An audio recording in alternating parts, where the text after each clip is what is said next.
Welcome back to another episode of C is for Creepy. Thank you so much for all the downloads and listens for last week's episode.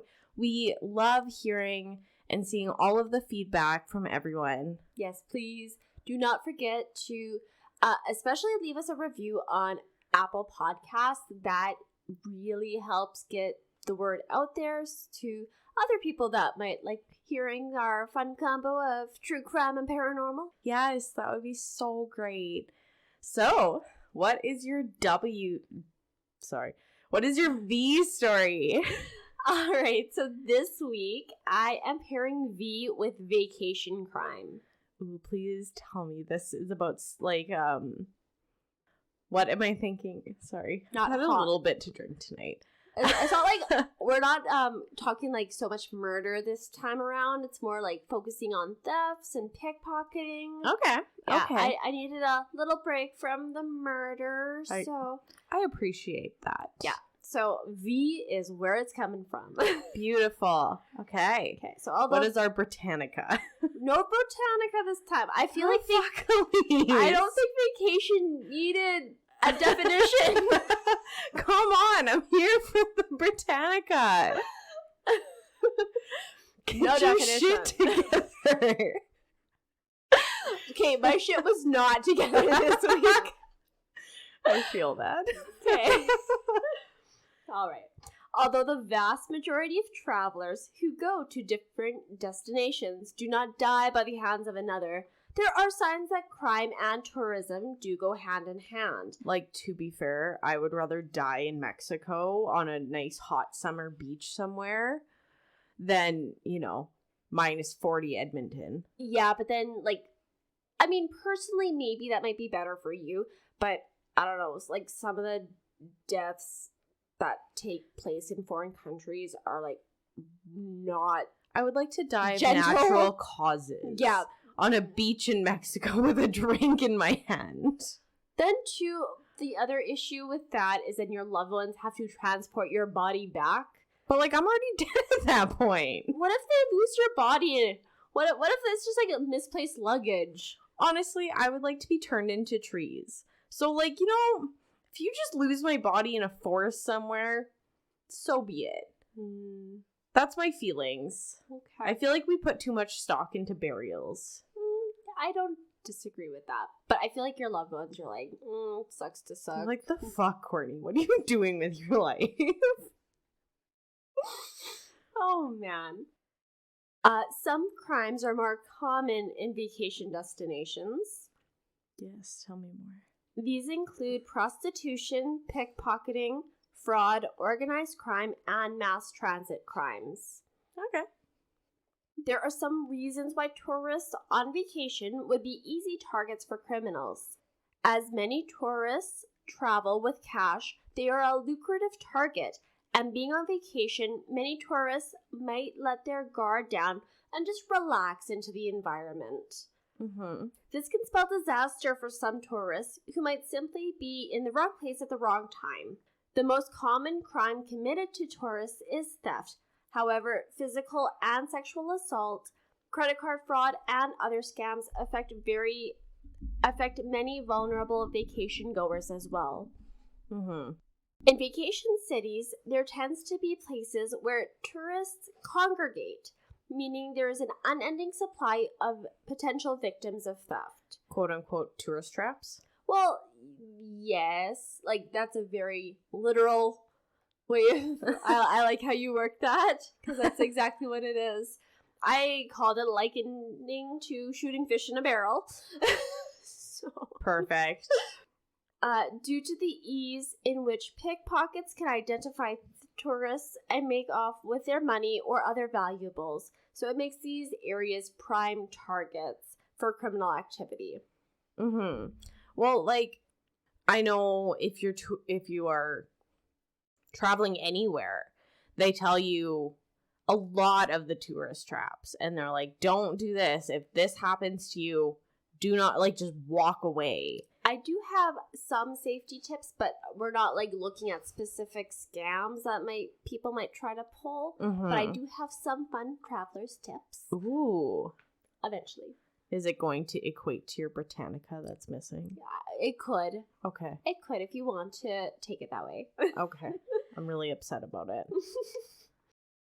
Another consideration is potential for mass attacks, as it is well known that there is a guarantee for a large volume of people, making attacks more detrimental. So, like, terrorist attacks, for example, like just laying siege and attacking a hotel, or bars and clubs of tourist cities tend to be full of people looking to let loose and indulge, also making easy targets for potential criminals. So Miss on a beach in Mexico getting drunk. To be fair, I leave everything in a safe space. Good. I leave nothing on my person because, you know, I'm a forgetful person. So, some safety tips for when you are on vacation. Most of these are pretty common sense, but I still think it's worth mentioning. Avoid flashy jewelry or watches. Drink responsibly, because you are much more likely to get lost in I suffer from that one. Getting lost and drunk in a foreign country. Drinking responsibly.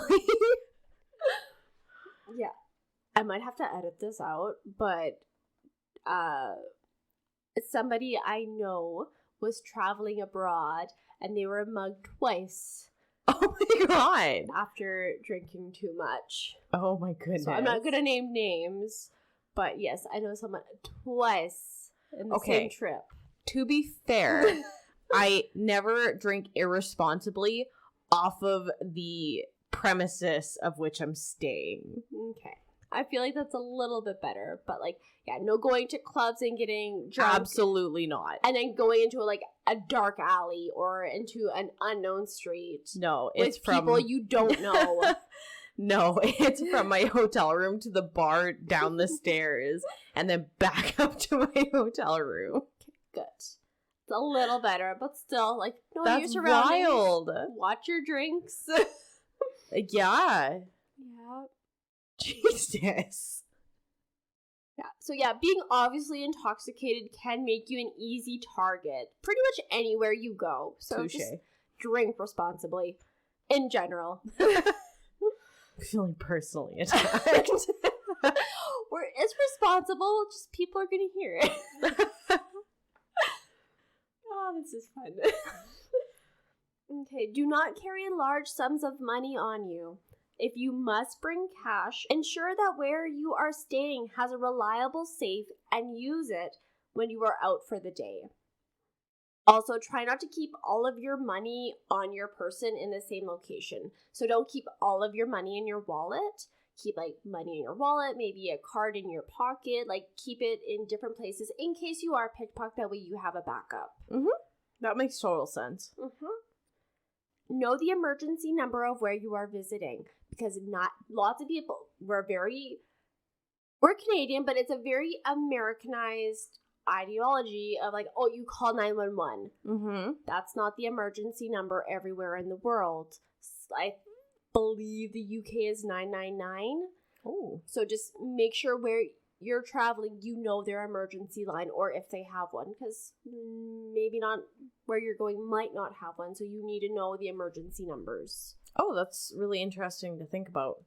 Yes. Yeah. You sounded so insincere. Again, feeling personally attacked because I've never Googled it. I never have either, and it didn't cross my mind until now when I was looking up fun travelers tips. Yeah. So, that's super interesting. yeah, that was a good one. I'm going to have to remember that one.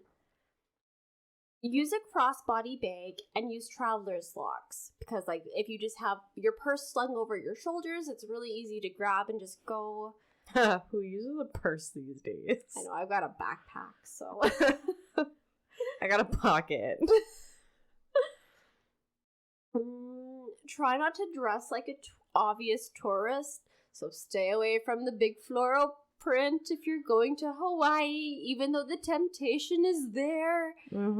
Try not to stick out like a sore thumb. Try to blend into the local crowd. Don't be obnoxious. No. Check in with loved ones back home often. So if you are going on a trip for, say, a week, just make sure you reach out every other day at least. Let somebody know your itinerary, what your plan is. Make sure somebody's in the know and you're updating them and making sure that they know you're okay. Like, I don't know about you, but that's my life every day. I have a group chat with my mom and sister, and, like, if I don't reply to them within a day, somebody's calling me. Really? Yes. Like, what's up? Why aren't you replying in the group chat? That's funny. Yeah, no, I don't have that relationship with my family. Oh, every time. Like, when I used to live across the street from my sister, if my mom drove past my house and my car was gone, she'd call me and be like, where are you? What are you doing? Trust me, I got no worries, but if I'm missing, somebody wouldn't know.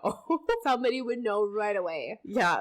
It'd be the fastest search ever. Yeah, you'd have about 12 hours before somebody called me and was like, why aren't you replying to me? Also, try to stay aware of your surroundings and trust your gut. So if something feels off, listen to your gut. Just don't fuck around and find out. Yep. Feels like a bad idea. Just don't do it. Go back to your hotel. So those are my fun traveler's facts. This week, I'm not going to cover like a particular case. I'm going to discuss a particular vacation destination. Okay. So change it up a little bit. And I'm also going to obviously be talking about some of the crimes that happened there. It's not just a travel podcast. It is a crime podcast. Are you sure? Some days. We are going to a country home to the Amazon forest and the Amazon River. It's known for its beaches and for Carnival. Ooh. That's right. We are headed to Brazil. Wow, our social education has failed me. What? Oh, you... I was guessing Peru. Oh, yes. If we were going to Peru, I would have talked about, like, Inca temples and maybe some llamas and maybe some ayahuasca trips. Some guinea pigs. Yeah, they eat the guinea pigs. They eat the guinea pigs. That's right. Yep. Yeah. I know that. Yeah. I thought you would have caught on by Carnival, though. I'm pleading ignorance. That's okay. I tried. I was thinking about making it a game, and I'm really glad I didn't, where I, like, made you guess what country. Well, I just outed myself as a total failure of our social studies. To be fair, we didn't talk a lot about other countries that much in our social No, we studies. talked about America and Canada and some Europe. Mostly Canada. I don't think I ever learned anything about, like, US other than, like, their political system. Mm-hmm. And, yeah, and then, like, wars in Europe. And, like, strictly that. Right.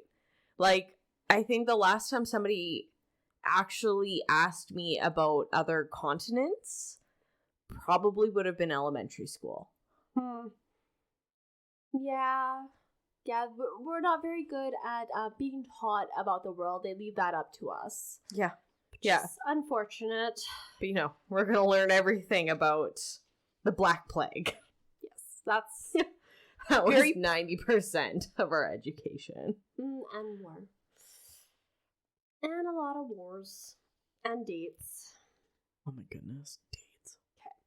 So Brazil is the largest country in South America, and the capital of Brazil is Brasilia. Despite this, Rio de Janeiro is unarguably the most popular vacation destination in the country.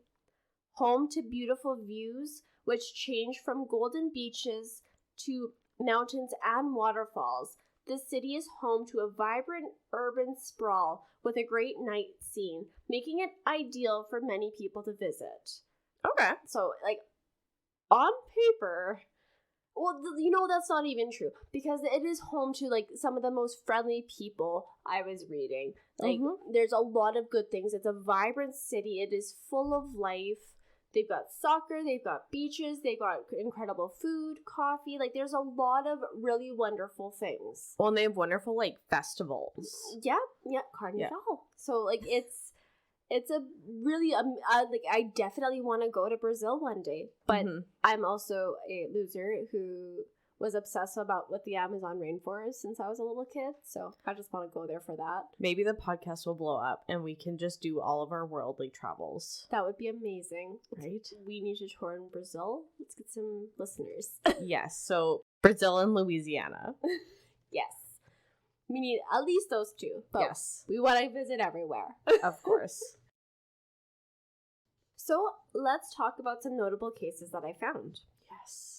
So the first case I found, a Washington Post article, and actually a New York Times article regarding the same topic, but different instances. Mm-hmm.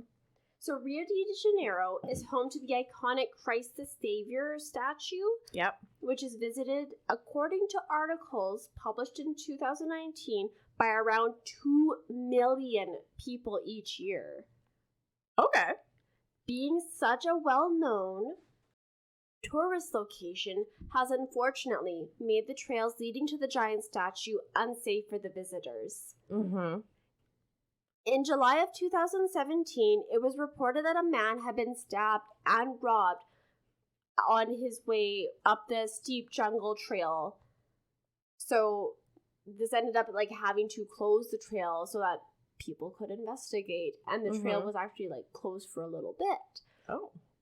Because of how unsafe it was. So in fact, prior to the stabbing, in the previous 10 days, 58 other people had been robbed on that trail. Oh shit. And just that year, so this is July, that year alone, there was more than 150 robberies. Oh my god. Robberies are so common on this trail that there are signs posted by the locals in English and Portuguese stating to be cautious, to not risk your life. And these signs also feature a handgun. Oh goodness. So like they're saying to give over your possessions? I think so. I think that's just, it's not worth your life. Just be smart. Don't take a lot with you. Mm-hmm. Not worth it. Don't risk your life. Which I've always thought is so stupid. People that are like, I would die before I gave somebody my wallet. Why? You want it? Take it. It's money. Fuck. Yeah, I'd like to get home this weekend. Thanks. Yeah, we don't worry about your pride. Like, fuck. Move on. Make a police report. Right? Interviews with a tourist who had been victim to a robbery had been hiking the trail accompanied by two of her friends when a group came upon 3 young Brazilian men waiting for them. So they were just like waiting along the trail to ambush unsuspecting tourists. Ew, I don't like that. No. The men had been armed with knives and told the group to sit and turn over their belongings. Oh, cool. The tourists had been relatively lucky, as in this case, the robbers had been super calm about the affair and gave back passports and credit cards. Oh, okay. They did keep cell phones, expensive cameras, and cash, and they ended up filling up 2 backpacks worth of stuff and taking with them. Who's carrying that much stuff? Well, I guess like on a hike. I guess. You pack like food and water and I don't know. But like that's a lot of stuff. That's what I was thinking too. So the trail inside, I don't know if I'm going to be able to pronounce this. Tijuca National Park had been ordered to close until police presence could be established there. However, in 2019, another article documented a mass robbery in which more than 30 people were robbed and some were held hostage for 2 hours by at least 3 men armed with knives and a gun. Oh. The thieves would rob the sightseers and keep hostages and wait for more tourists to stumble upon their trap. Jesus. No one was harmed, however. The thieves took cell phones, cameras, wedding rings, and credit cards. So once again, like this trail is obviously a hot spot for thieves to mug and just steal from people. Mm-hmm. So those were very interesting. But that is not the only type of theft to occur in Brazil. So this one might hit a little close to home, because it did for me. Please don't tell me it's children theft. No. Okay. I picked some, like I said, I didn't want to go dark this case. I get Okay, a little good. dark, but like not that dark. Okay. Hair theft has been documented. My goodness. With a small group boarding a bus in 2015 and targeting a long-haired woman named Mirna Marchette. One of the members grabbed her purse, and the other two grabbed the shocked woman by her hair, twisted it into a ponytail, and cut it off. Oh. It just took seconds. Oh, no. Most likely, the woman's hair was stolen to sell to wig makers or to hair transplant centers, because there was at one point a relatively like lucrative market for human hair, especially if it had never been dyed. But like now with the influx of hair from different countries such as India, like it's not the market that it once was. Yeah. So you're not gonna make much by stealing hair, but people still do. Mm-hmm. So another gang of thieves, instead of stealing hair in such a horrific way, could you imagine how awful that would be? I would be so mad. I would be devastated. Yeah. I would never, like, I would hide my hair everywhere I went. Well, you would have no hair. I would not, well, it's not like it was a good cut. No. They probably like Mulan styled it and just like took a knife and cut it straight. No, because it was like grabbed into a ponytail. So picture your ponytail on the top of your head and just twist it and just cut. So if it was high up, then like that shortest piece is going to be in the middle. Have like a mullet. Yeah. Oh, Like a reverse mullet where it's party in the front and business in the back. Oh no. Oh no. So that's what I was picturing. I'm like, oh my god, that poor woman. That's just awful. Mm-hmm. Okay, anyways, so a different gang, instead of targeting hair attached to people, started targeting salons. Oh. And robbing hair, like human hair extensions from these salons. So this was in 2011, and they would pretend to be clients and ask to see these extensions. Leaving money and all other valuables, this group would just take the hair and run. And this particular group targeted 6 different salons and stole the equivalent to $80,000 worth of hair in a 2-month time span. Granted, that's like 2011, so maybe it was worth more at the time, but while not extremely common, it is known to have happened on more than one occasion for those with long hair to be targeted for hair theft. That's why we live the bun lifestyle. These thieves generally do not have regard for what they are using to cut their hair off with. So, like, one example I saw, the man used, like, a jagged knife to cut a woman's hair off. Oh, no. I was mortified. Oh, yes. That's horrible. Or how their victims looked afterwards, which, like I said, I would be traumatized, so I can imagine that event being very traumatizing for the victim as well. Yeah. You would never want to show your hair ever again. Well, that, and, like, maybe this is a very feminine point of view, but I feel like I take so much care of my hair. I, like you especially, you've been growing your hair out for how long? 8 years. 8 years. I would be devastated. Absolutely devastated. Like, you get so attached. Oh, you do. And then when, like, I go to the hair salon and they're like, okay, well, your split ends, we gotta take 6 inches off. I'm like, oh, no. Absolutely not. And then we do, and I feel bald for days. yes, it still touches my butt, but like I feel so bald. I couldn't imagine. No. So just another type of theft that occurs there. And like, don't get me wrong, that does happen in other countries around the world. It's just I found specific in Brazil. Mm-hmm. I can fit it in. Interesting. So this is part of a much larger problem that Brazil is facing. The hair theft is there's No, just theft in general. Okay. Just theft in general. In 2014, their economy crashed due to political crisis and corruption scandals, as well as an unsuccessful attempts to combat their drop in GDP by creating macro tax exemptions. Okay. I don't know what a macro tax exemption is. Basically, people weren't buying what they were exporting, and jobs were lost. Then their prices started going up. So inflation just hit them very hard. Unemployment was at a whole new high, skyrocketing to 13%.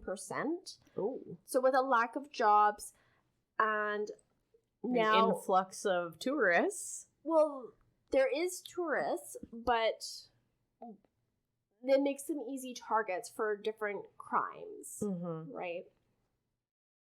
But either way, that led to a large number of Brazilians leaving the country as well. So in 2016, 80,000 Brazilians legally immigrated to other countries, and the following year, another 90,000 left as well.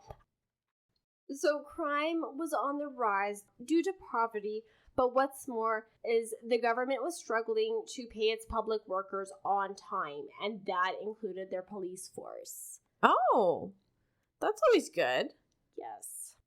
Without adequate resources, crime prevention cannot take place, and without an economic stability, crime can flourish. In this case, resources included inadequate departments. So there was no internal or systemic evaluations, which allowed rampant corruption within the police force. In 2008 or 9, Rio de Janeiro implemented the pacifying police units, which is a common type of police unit used throughout the world. And basically it is a well-educated officer that is educated in human rights and in modern police techniques. So not jumping directly to excessive force, to talking down and, realizing that you're dealing with another human and talking like a person to them instead of using that power of authority to push them down. Wow, what a crazy thought. Right? Who thought of that? Right? So there was signs that it was called the UPP for short. So there was signs that this was making a difference, especially with gangs in some of their, I deleted the word, but into some of their lower end areas, it was making a difference. Okay. That's what it appeared anyways. So the original purpose of the UPPs was to take a different approach to crime. Oh, I already explained all that. The approach had started working well in 2008 or 9, but when in 2014, violent deaths spiked. Oh. And it was determined that the UPPs had shifted back to repressive policing techniques. Shitty. So once again, we get into corruption and mismanagement and no accountability of the police force. So they're just as bad. Exactly. If you can't go to the police and you've got a legal gang. You do. That's exactly what it is. Yeah. So this has in turn created gang wars where, there's gang members targeting police officers, and it's, from an outsider's perspective, it's really hard to respect anyone in the situation. Well, yeah, it's not the people's fault, if you know what I'm saying. This is the system that they've created, and there's no justice being done for anybody. Yeah. Like, crime isn't being solved, murders aren't being properly investigated, so... Everybody is out for themselves. Exactly. Yeah, 100%. So, the rise in violent crime has made Rio de Janeiro a less popular vacation destination, as in 2017, the city lost more than $200 million in tourism revenue. Honestly, it makes sense, because, like, I would love to go to Brazil, but if there's a chance that, like, me and you are going to go and hike up a mountain somewhere, and there's going to be a gang of guys just waiting to rob us, why would we risk it? Right? When there's other places that are safer. Yeah, so 100%. It's a really unfortunate byproduct of this recession, and, like, because people aren't going there, so they're not making money, but they're not making money because people aren't, like, don't feel safe. It's just a cycle that they're just continuing to propagate. And it's really, really unfortunate because it's a beautiful country, and but a few bad seeds wreck it for everybody. Well, the system that they live in can't be trusted to protect their own people or people wanting to vacation there. Like, that's what it boils down to, is the system is corrupt.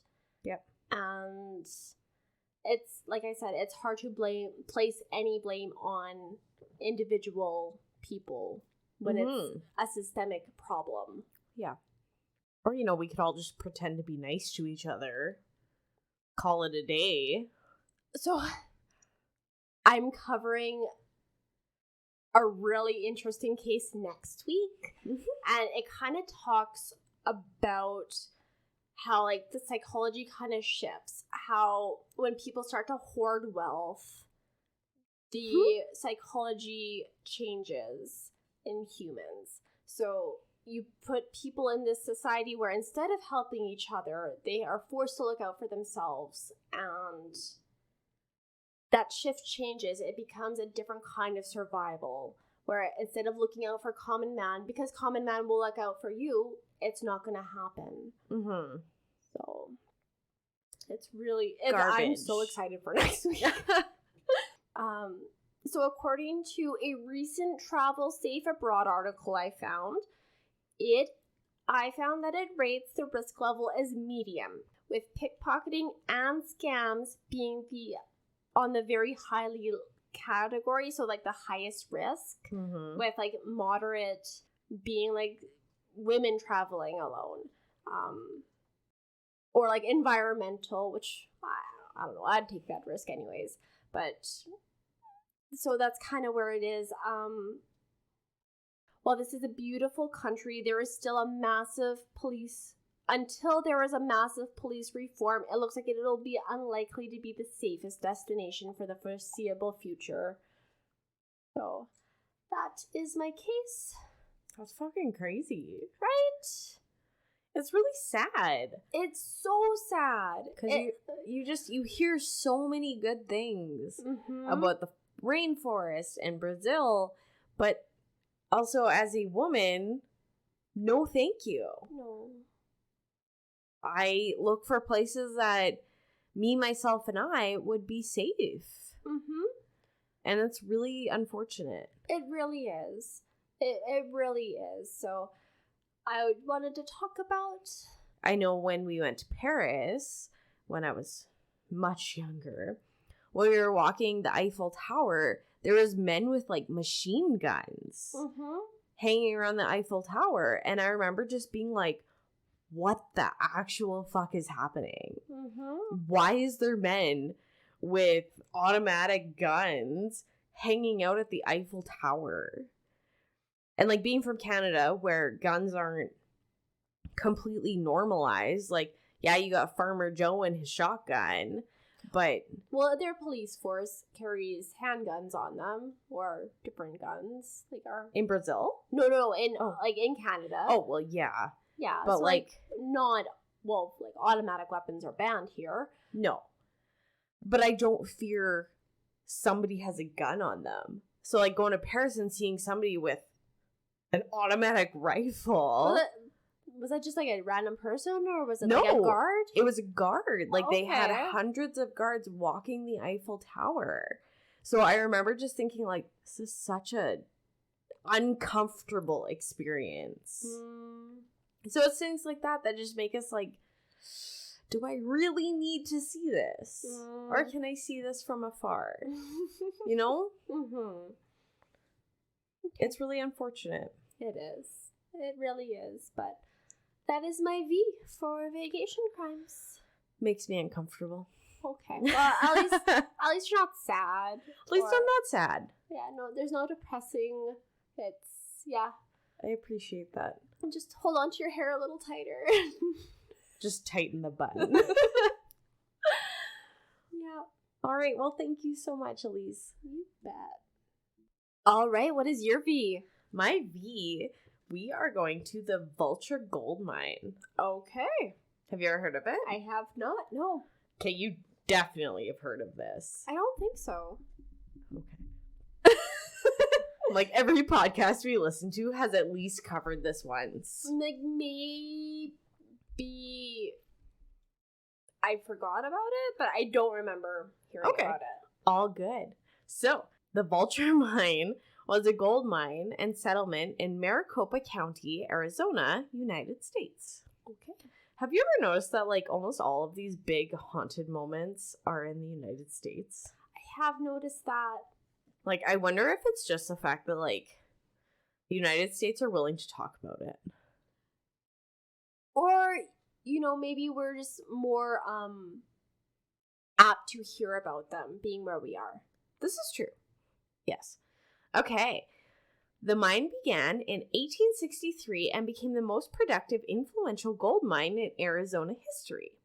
Legend has it that when German immigrant Henry Wickenburg walked across the Arizona desert in 1863 towards a pile of black feathers to pick up a dead vulture, something shiny caught his eye. He quickly left the dead bird and picked up the shiny stone. Guess what? It was gold! Ooh! Thus starting the Vulture gold mine. Well, yeah. He had discovered what would become one of the richest gold mines in Arizona, the Vulture mine. From 1863 to 1942, the mine produced 340,000 ounces of gold and 260,000 ounces of silver that produced over $200 million. Wow. That is a very lucky vulture. Right? Like, could you imagine just, like, being like, fuck it, I don't care about those. Stumbling across a dead animal and finding a $200 million mine? That is just Life goals. Yeah, that is luck, if I've ever heard of it. Right. The town built around the mine, Vulture City, was a boom and bust town. It disappeared as fast as it sprang up, unfortunately. I see.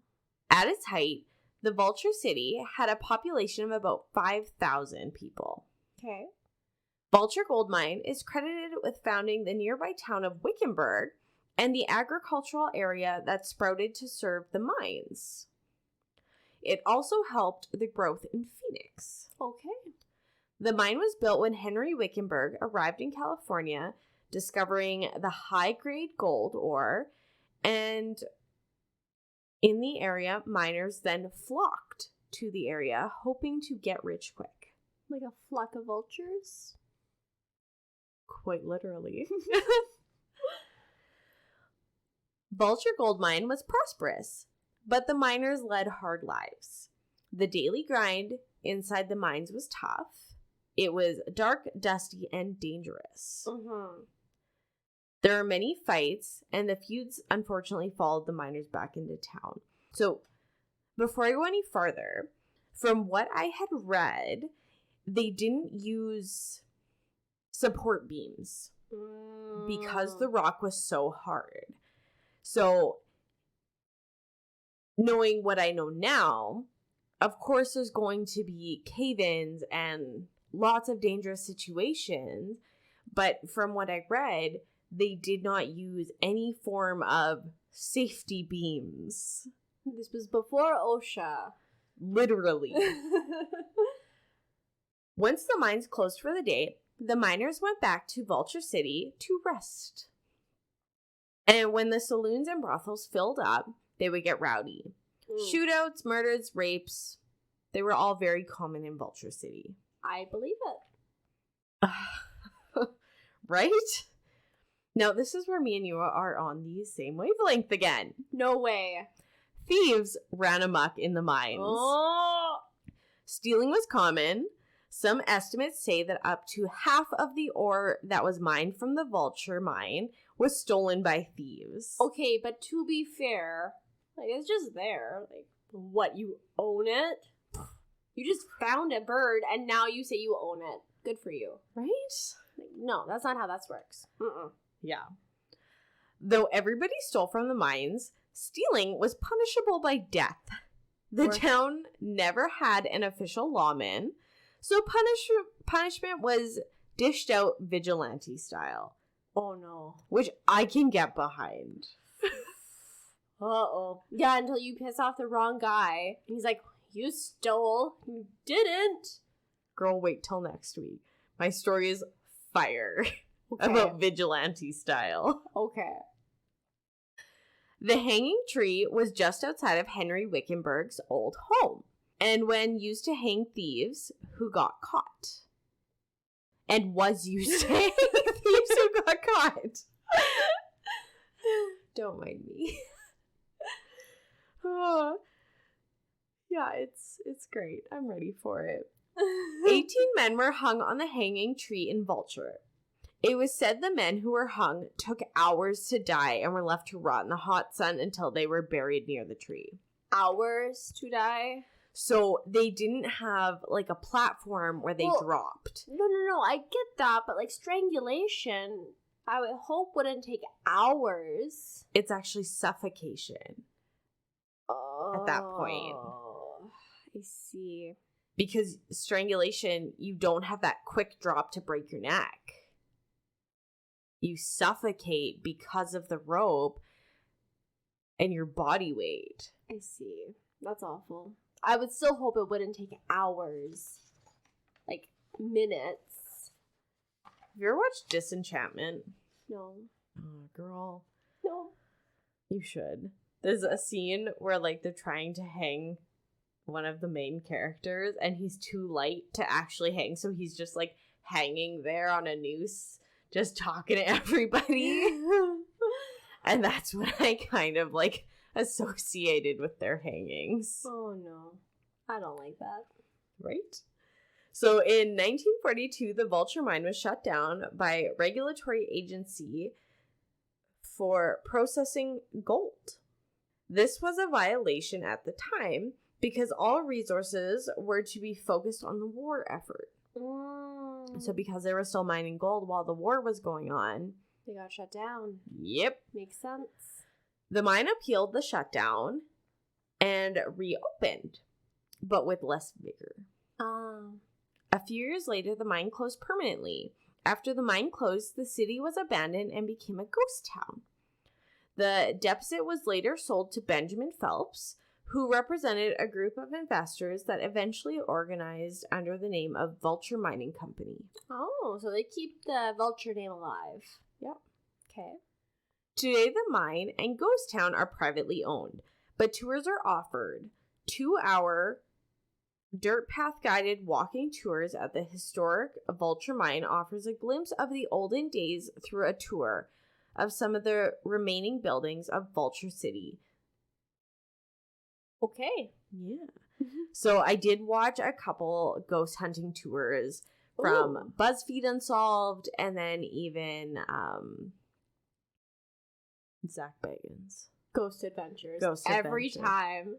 I don't know why the name escapes me. Because you're just like, Zach Bagans. I know. Every time. So I watched both of those. And if you go in, I think this is definitely something I would want to do, is go and see one of their guided tours, because it's so interesting seeing all of the old buildings and like all of it. It's super interesting. Mm-hmm. It's like this town that just everybody walked away from. I love a ghost town. Right? I love a ghost town. I would go there. Even if there's no ghost to be had, I would still want to go and see it. So I'm pretty sure a really lovely lady that I work with, her family owns a bunch of cabins in that area. Remember the ghost town that we were talking about by Jasper area? Yeah. I'm pretty sure her family owns a bunch of cabins right there. And I am so hoping one day I can rent one of their cabins and go and find that Jasper area ghost town.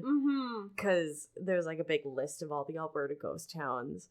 And me and a friend went to see one called Catamin. And it wasn't even a ghost town. It was like a town with 4 people that lived there. But it wasn't like an old remnant town. No, it's like unincorporated territory now. So it's labeled as a ghost town. Right? I was so disappointed. And then when we went to the general store, we're like, okay, so where's like the Catamin ghost town? And they're like, there is no Catamin ghost town.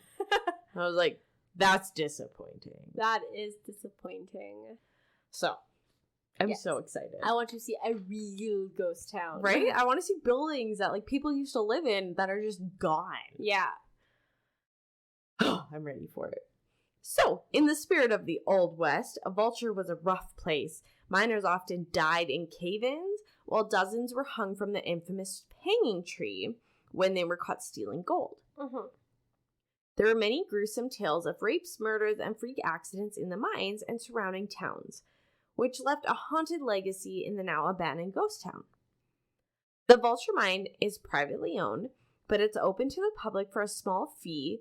Guided tours are also provided. Okay. I think the small fee is like $10. Oh, that's not bad. It's too bad it's not like donations, but like, I think it's a $10 donation actually. Oh, okay. Oh, yeah. They just like have a set amount of donation.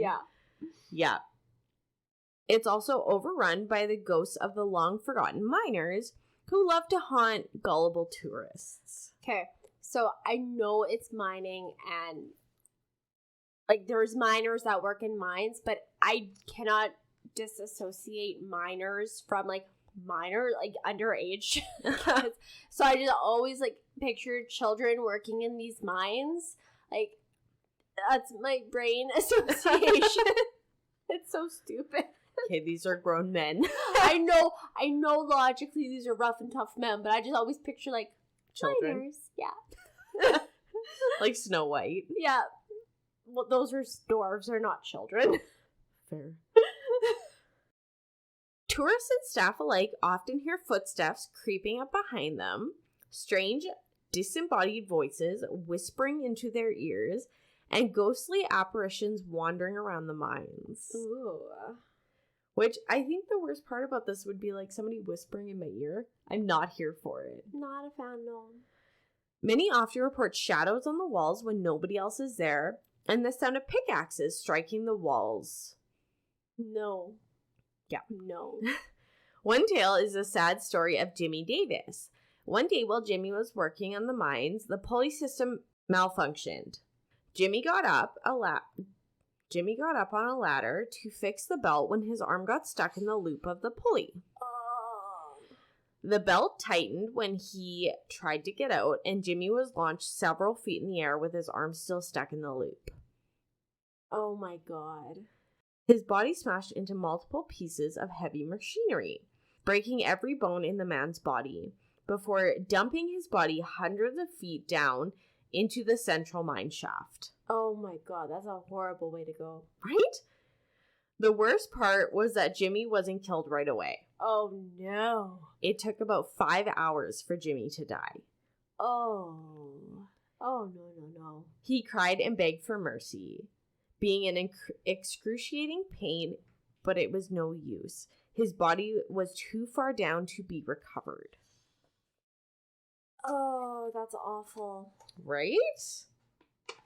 It's a horrible way to die. Mm-hmm. The ghost of Jimmy Davis still haunts the mines, and his voice and blood-curdling screams can be heard crying for help in the middle of the night. Mm-hmm. Others claim to hear the pulley machine whipping around as if it were malfunctioning. Paranormal investigators claim to have discovered Jimmy's spirit hanging around the mine's powerhouse, and his ghost has been seen at the entrance to the mine on multiple occasions. Probably like, don't go anywhere near anything. Like, don't touch any machinery. Don't touch any pulleys. Just mind yourself. Mind yourself. I see what you did there. The ghosts of the thieves who were punished by death are still seen around the mines. The hanging tree is said to have been the burial site of dozens of men who were condemned after being caught red-handed. 18 men were hung from the hanging tree, but it's not known if they were all buried there. Either way, many tourists have claimed to have been harassed by the ghosts of the dead thieves. Tourists have had rocks thrown at them while near the hanging tree. Oh. They also hear footsteps scurrying around them and in the area around them. Some have even heard strange voices call them by name. I hate it when disembodied voices call you by name. Oh, I hate it when disembodied voices call me at all. Well, don't call me by my name.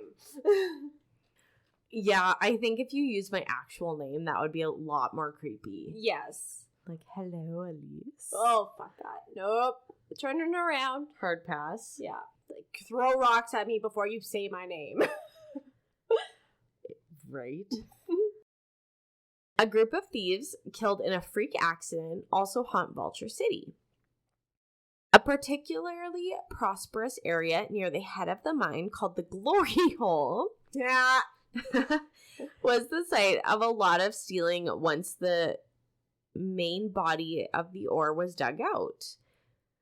The miners would come around sunset and dig out the remaining ore near the support beams. So let's say like you have a big circular section of gold. Yeah. They're going to take out the middle section just to keep the structure of the rock still intact. Mm-hmm. And then these thieves go and try to take the rest of it. Pretty sneaky. After a while, there was no rocks to support the beams, and the glory hole collapsed, trapping and killing 7 men and 12 donkeys. Oh no, not the donkeys! Why do 7 men need 12 donkeys? They're probably hoping to haul out a lot of gold. Like, no shit. That's rude. Yeah. Their bodies are still there today, and their ghosts haunt the former glory hole. I would not want a glory hole to be haunted. Like, could you imagine your legacy is haunting a glory hole? That's pretty good. Right? The apparitions can be seen around the head of the mine, and witnessed reports unusual cold spots and feelings of being watched. Ooh. So the glory hole is cold and under surveillance. Yeah, I bet the glory hole's under surveillance. Right? Gloria Hinkle, who owns Wickenburg Legends and Ghost Tours with her son, Scott Taylor, recalled in an interview with AZ Central, back then, Wickenburg was a vigilante town. We didn't have a lawman for years and years. We had 2 hanging trees, one in town and another out by the mine. It wasn't a very nice hanging tree either, with drop doors. Okay, I see. This was much more gruesome. They would put the condemned man on a rock or a mule and kick them out from under them. It could take 2 minutes to 2 hours to die. All that suffering is palpable, with voices, spirits, orbs, and other paranormal activity being reported around the Vulture mine. A collection of long shuttered out buildings and workshops used to support the mine. Mm-hmm. I was out there and showing people around at night, she said, and they were recording down in the closed abandoned pit and captured some great recordings in German. Oh. citing that as a native tongue of Henry Wickenburg. Okay. In the SA office, where the gold and silver was assessed and stored, out there in the corner, there's a very negative feeling. This tour captured a little voice saying, "Get out," Hinkle recalled. She said that cold spots are felt around the property even in 105-degree Fahrenheit weather. Oh. Which I'm assuming is very hot. I would assume so. I feel like over 100 it's got to be toasty. Right. So the mine is currently in operation. Oh. So people are actually mining there. Please tell me they have supports. I would assume OSHA is involved. Okay, good. Both as a mining venture and as a historical ghost town with guided tours. And that is the ghost of the Vulture gold mine. Okay. So the references I used were ghosttowns.com, travelmagazine.net, azcentral.com, Phoenix Ghosts, Desert USA, and Wikipedia. Awesome. And that is the story of the Vulture gold mine. That was a very cool V. Yeah. I was wondering what you were going to cover because, like, I feel crime has more V possibilities. Yeah. That compared to paranormal. So I was, like, wondering how you were going to do it. But that was awesome. Thank you. I think next season might be a stretch. That's fine. I We love stretches. Yeah, we're full of stretches here. Right? Just very flexible. Yes. Guidelines. Okay, well, that wraps us up for V. You will have to tune in next week as we cover W. Also, make sure to tune in this Friday for our nocturnal novella. Is that this Friday already? Yes. Wow. I'm glad you kept track because we recorded it, but I scheduled it. I just don't know when it's coming out. Yes, it's coming out on Friday. So make sure to tune in for our nocturnal novella. We are so excited for you guys to hear it. Yes, those are so much fun. If you have any suggestions or if you want to reach out to us, you can visit our webpage atcisforcreepy.com. We have a contact form, so just fill it out, fill in your stories, your suggestions. Just make sure that you label in the subject line who you would like to read your story. Yes, please, please, please send us any stories you want. We would love to cover them for you. All right. So thanks for listening. Bye.